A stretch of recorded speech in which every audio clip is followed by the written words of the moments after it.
Deməli, Səudiyyə dövləti siyasi və iqtisadi böhran keçirdi 17-ci əsrin son 18-ci əsrin əvvəllərində. Bu siyasi və iqtisadi böhran dedik ki, səbəbləri var idi. Daxili iqtisadi səbəblər, xarici iqtisadi səbəblər və siyasi səbəblər. Bunların hamısına biz baxırıq.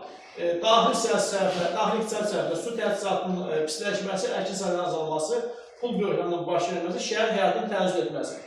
Xarici iqtisadi səbəblər, böyük İpək yolu öz əhəmiyyətini itirmişdi, İpək ticarətinin dövriyyəsi aşağı düşmüşdü, pul böhranı baş vermişdi və dövriyə qəlb pullar, saxta pullar çıxmışdı və bir də Avropadan gətirilən ucuz və keyfiyyətli manufaktura məhsulları yeni sənətkarların məhsullarını sıxışdırıb çıxartmışdı.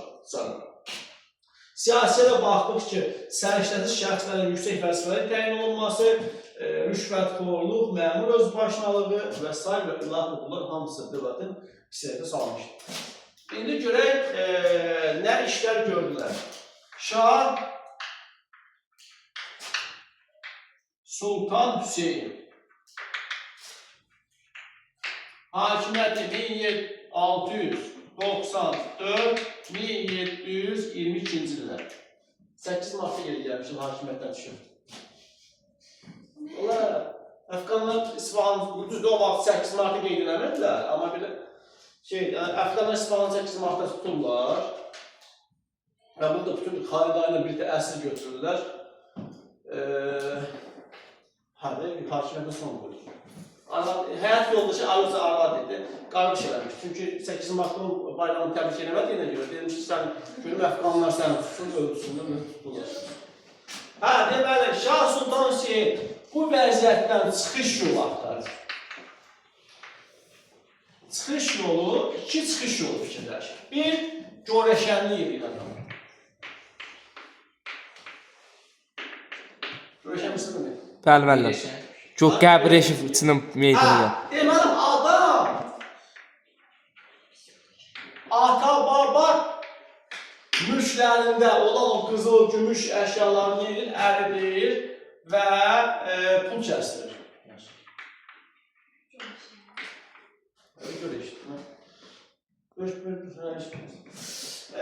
Amma bu nəticə verilmir. Ondan sonra keçir B planına. B planı nədir? 1699-cu ildən 1702-ci ildə əhalini və əmlakını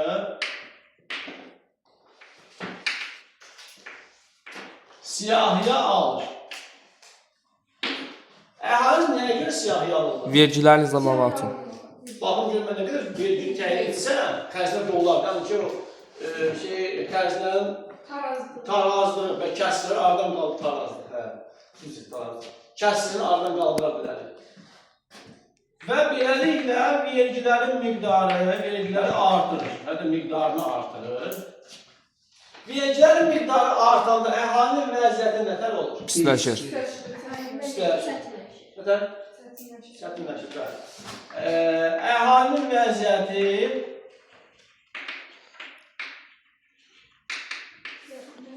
ağırlaşır.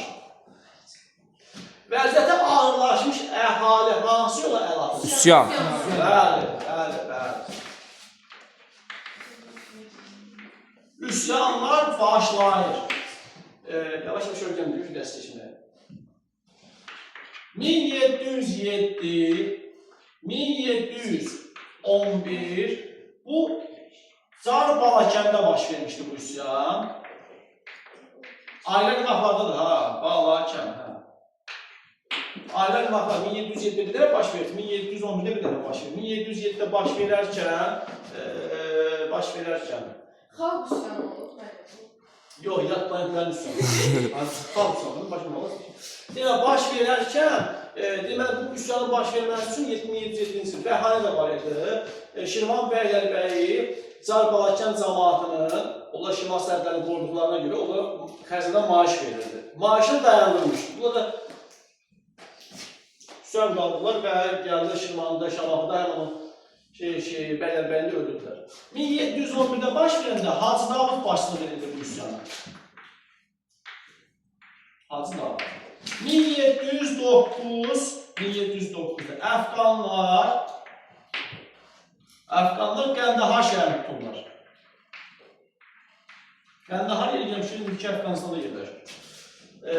Daha sonra üsyanlar nə vaxt baş vermişdir? 1719-1721-ci illərdə Şirvanda baş vermişdir.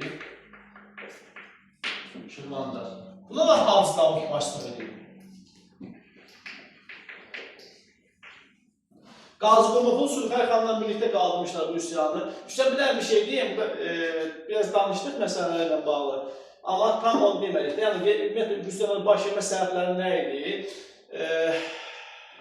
Feodal zülmün məmur öz başlalığı, vergilərin artırılığı. Bir də quraqlıq baş vermişdi, ona görə də əhalinin belə pis idi. Deməli, Qazıqulufun Sulxay xanla birlikdə qaldırmışdı üsyanı və üsyanın yatırılır. Şirvanda qaldırmışdılar. Qazıqulufun Sulxay xanın qaçır Qazaqstana, Hacı Davudsa atılır həbsə. Sonra həbsdən qaçır, adam 1721-də Şamaxını tutur.